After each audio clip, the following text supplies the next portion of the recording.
My initiative is Abba's Pearl Daycare, a childcare service. I've been raised in a Christian family all my life, but I personally gave my life to Christ at the age of 13.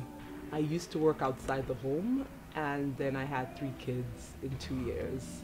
And I decided that I wanted to be a loving, caring, and present mom for my children, and so I decided to go into childcare.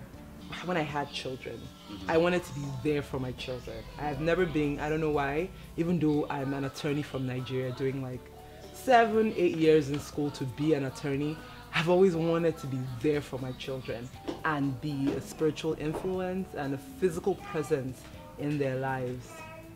The first time I knew what my sphere of influence was when I started attending the Leading Lights program in City Light Church.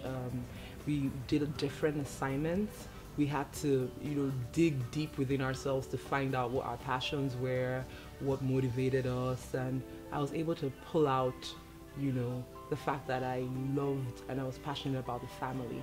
And my husband is a very important person who encouraged me to do this. He saw that I had this ability to care for children, and also my pastors who believed in me, Pastor Lan and Pastor Debo Jiwola.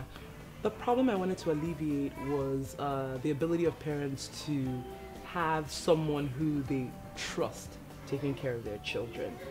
Just having someone who that when my child is in that person's care, it's almost like I'm there with my child. The physical demand and challenge of the job, you're constantly moving, constantly running after the kids, changing them, feeding them, being patient with them. It was one of those challenges. I still face it, but I've learned to draw strength from God. I've learned to cope with that challenge much better than before.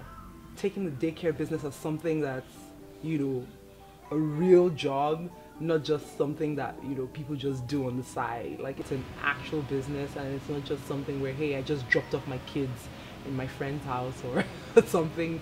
People taking it seriously as a business, and I think it's the way you portray yourself. If you portray yourself as a professional, people will treat you as a professional. If you develop your craft just like any other craft that you have, then people would see the value in what you do. I like to tell people who are waiting to launch out into your sphere of influence that now is the time. There's no other time. Pray and just do it. Pray and just get out there and just do it, because there's nothing that can stop you if you believe in yourself.